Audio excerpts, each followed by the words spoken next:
আসসালামু আলাইকুম রহমতুল্লাহ বারকাত। সম্মানিত ভিউয়ার্স, দর্শক শ্রোতাবৃন্দ, আমরা এখন আলোচনা করব সালাত কোর্সের ৮৩ নম্বর পাঠে ঈদে যে সমস্ত ফালতু কাজ হয় এ সম্পর্কে, যেগুলো অর্থহীন কাজ অথবা গুনার কাজ বা জায়েজ কাজ কি আর নাজায়েজ কাজ কি, এই বিষয়ে একটু আলোকপাত করার চেষ্টা করবো ইনশাআল্লাহ, সংক্ষেপে, একেবারে সংক্ষেপে। প্রথম আসি যে অযথা কাজ করা জায়েজ কিনা ঈদের দিন। আমরা তো অন্য সময় অযথা কাজ করবো না। আল্লাহ তাআলা কোরআনে কারিমে আল্লাযীনা হুম আনিল লাগবি মুরিদুন বলেছেন, যারা মোমেনদের বৈশিষ্ট্য, যা ফালতু কাজ থেকে দূরে থাকে। কিন্তু ঈদের দিন কিছু অযথা কাজ, কোন ধরনের অযথা কাজ অনুমতি আছে, এই ব্যাপারে আমরা হাদিস নিচ্ছি, যেটা সহিহ বুখারী মুসলিম হাদিস। উম্মুল মুমিনিন আয়েশা রাদিয়াল্লাহু তাআলা আনহা থেকে বর্ণিত। তিনি বলেন যে আবু বকর রাদিয়াল্লাহু তাআলা আনহু, অর্থাৎ তার পিতা, তার কাছে আসলেন এবং তিনি বলেন যে আমার কাছে দুজন মেয়ে, আনসারী দুজন মেয়ে আসছে আমার কাছে, তারা গান গাচ্ছে।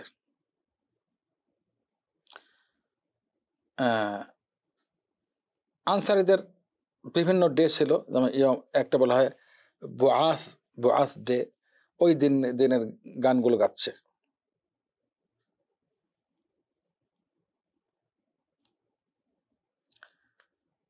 তো তখন আয়েশা রাদিয়াল্লাহু তাআলা আনহা যখন তার পিতা আসলেন, তখন বললেন যে তারা কিন্তু গায়িকা না, তারা গায়িকা না, প্রফেশনাল গায়িকা না। আবু বকর রাদিয়াল্লাহু তাআলা আনহু ওই গান শুনে তখন বললেন যে শয়তানের বাঁশি রাসূলুল্লাহ সাল্লাল্লাহু আলাইহি ওয়াসাল্লামের ঘরে। কেন? উম্মুল মুমিনিন আয়েশা রাদিয়াল্লাহু তাআলার ঘর মানে মহানবী সাল্লাল্লাহু আলাইহি ওয়াসাল্লামের ঘরে। শয়তানের বাঁশি মহানবী সাল্লাল্লাহু আলাইহি ওয়াসাল্লামের ঘরে। আমাজামিরুশ শাইতান ফি বাইতি রাসূলিল্লাহ সাল্লাল্লাহু আলাইহি ওয়াসাল্লাম। শক্ত করে কথাটা বললেন।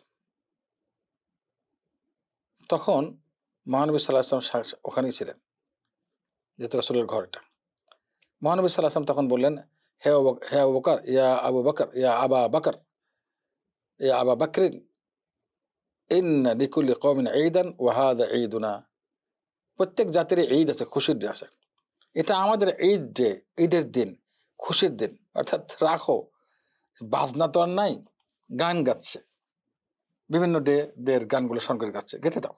মহানবী সাল্লাল্লাহু আলাইহি ওয়াসাল্লাম এই কাজটুকুর অনুমতি দিলেন, যদি বাজনা না থাকে, নিষিদ্ধ বাজনা না থাকলে। তো গান গেতে পারে, যদি বাজনা না থাকে সমস্যা নেই। ভালো গান হতে হবে, কোনো শিরকি গান হবে না, এটা মনে রাখতে হবে। নিষিদ্ধ গান হবে না, যার অর্থ নিষিদ্ধ। এবার আসে যে বেদাতে যে ঈদগুলো আছে, ঈদ দিয়ে বানানো হয়, নিষিদ্ধ এবং বেদাতি, মুসলমানরা এখানে ঢুকে গেছে, এই ধরনের বিষয়গুলো উল্লেখ করা উচিত। কি কি নিষিদ্ধ ঈদ আছে যা মুসলমানরা না বুঝে ইনভলভ হচ্ছে এবং করে যাচ্ছে, পালন করে যাচ্ছে? প্রথম আসে ব্যক্তিগত, সেটা ব্যক্তিগত অথবা আবার সামাজিক বিষয় হতে পারে। ব্যক্তিগত ঈদও হতে পারে, সামাজিক বিষয়। আমি ব্যাখ্যা আসবো। যেমন হিজরি বছর পালন করা, বিশেষ করে ঢাকঢোল করে সবাইকে মুবারকবাদি দেওয়া, এই দেওয়া, মানে একটা ঈদের খুশি যে হিজরি বছর শুরু হয়েছে, কোনো ভিত্তি নাই। আবার ইংরেজি বছর,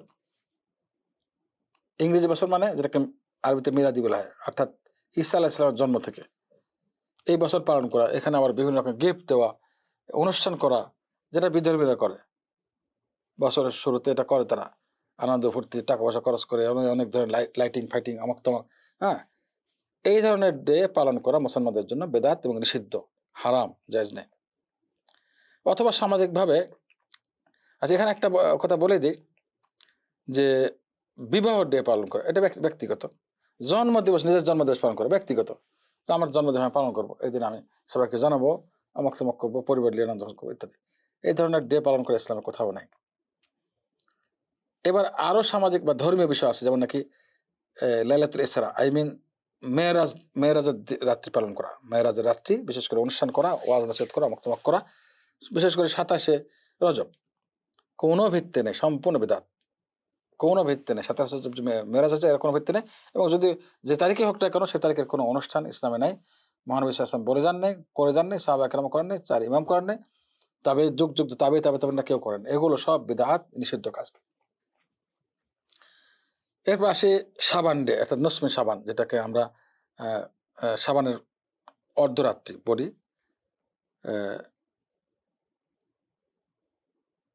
এ সাবানের অর্ধরাত্রি ডে পালন করে শবে বরাতের রাত্রি বলে।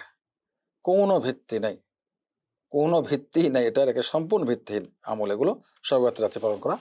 আসলে শবে বরাত শব্দটা ফার্সি, তো আমরা যদি এই ফার্সি শব্দ থেকে বেরো আসি, আরবি বা ইংলিশ অথবা বাংলা বুঝি, তাহলে সহজ হবে। শবে বরাত আমরা বলি যদি শরীয়তে প্রবেশা নসমিন সাবান, আর সাবানের অর্ধরাত্রি, এর একটা ভিত্তি আছে, এটা বলিনি।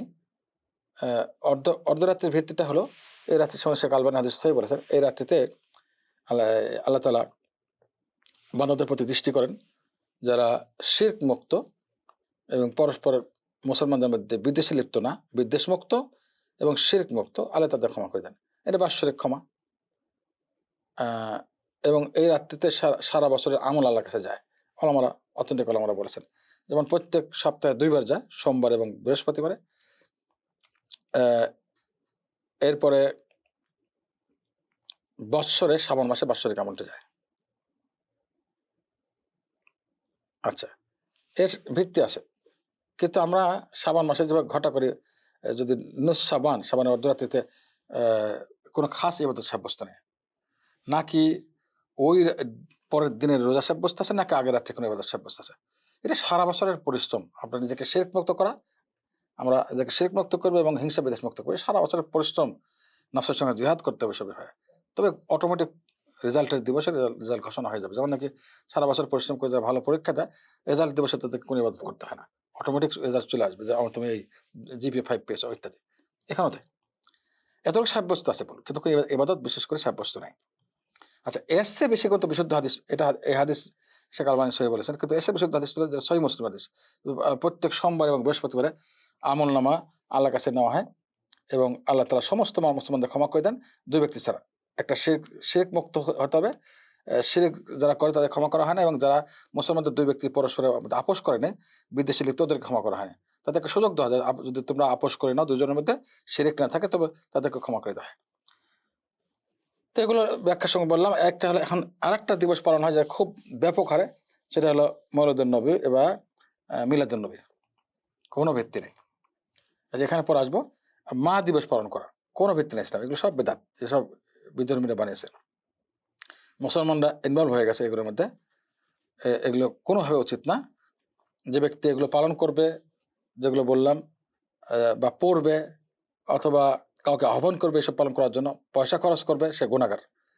এবং গুনার যারা এগুলো তার কথা শুনে আমল করবে, অপচয় করবে, সমস্ত গুনাহ তাকে বহন করতে হবে। তারাও গুনাহগার হবে, এবং যে এগুলো দাওয়াত করবে, আহ্বান করবে, তারাও সমস্ত গুনাহ একত্রে তার নাম আমল নামে আসবে।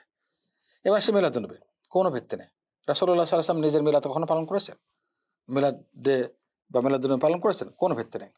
মহানবী সাল্লাল্লাহু আলাইহি ওয়াসাল্লাম যেটা পালন করেছেন জন্মদিবস উপলক্ষে, সেটা আমরা করি না। যারা অথেন্টিক ওলামা কেরাম, যারা মহানবীকে ভালোবাসেন, প্রকৃত সুন্নাহকে ভালোবাসেন, তারা এটা করে। সেটা কি? রাসূলুল্লাহ সাল্লাল্লাহু আলাইহি ওয়াসাল্লাম মিলাদ ডে হিসেবে পালন করেছেন রোজা বা সিয়াম। মহানবী বলেছেন, সহিহ মুসলিম হাদিস, উলিদতু ইয়াউমাল ইসনাইন। মহানবীকে জিজ্ঞাসা করা হয়েছে, আপনি সোমবার রোজা রাখেন কেন, অর্থাৎ সিয়াম কেন পালন করেন, নফল সিয়াম? তিনি 2টো কারণ বলেছেন। একটি সোমবার আমলনামা আল্লাহর কাছে যায়, আমি পছন্দ করি যে আমলনামা যাওয়ার দিন যেন আমি সিয়াম অবস্থা থাকি, এটা তো আগে বলেছি। আরেকটি তিনি বলছেন যে এই দিনে আমার জন্ম হয়েছে, যে আমি সিয়াম পালন করি। 2টা কারণই আছে। তা রাসূলুল্লাহ সাল্লাল্লাহু আলাইহি ওয়াসাল্লাম জন্মদিবস পালন করেছেন, করে দেখিয়েছেন, সেটা হলো সিয়াম, প্রত্যেক সপ্তাহে সোমবার রোজা রাখে এবং বৃহস্পতিবার রোজা রেখেছেন, যেহেতু আমলনামা সেখানে আল্লাহর কাছে যায়। এই সোমবার এবং বৃহস্পতিবার সুন্নাহ রোজা, এটা পালন না করে অন্য কিছু যাবো, যেটা মহানবী করেন নাই, বলেন নাই, সাহাবায়ে কেরাম করেন নাই, তাবেঈন করেন নাই, 4 ইমাম প্রসিদ্ধ ইমাম তারাও করেন নাই, এমন কাজ করে আমরা সব আশা করতে পারবো? গুনাহ, গুনাহ, গুনাহ, বেদাত, বিদাত, বেদাত, সাবধান থাকতে হবে। মহানবী থেকে যে সমস্ত আমল সাব্যস্ত তা করবো, আর যা সাব্যস্ত না তা থেকে আমরা বিরত থাকবো। এটাই ইসলাম, এটাই দিন। আল্লাহ আমাদের সবাইকে তৌফিক দান করুন। আসসালামু আলাইকুম ওয়া রাহমাতুল্লাহি ওয়া বারাকাতুহু। ইব্রাহিম, أذكرك هذه كلها 4 دروس. الدرسين، أو نقول الدرسان الأولان لشهر يونيو، هو الدرس رقم 80 و81، وكذلك الدرسان لشهر يوليو مقدما، لأن عندي إجازة تقريبا شهر ونص، ألا وهو الدرس رقم 82 و83. السلام عليكم ورحمة الله وبركاته.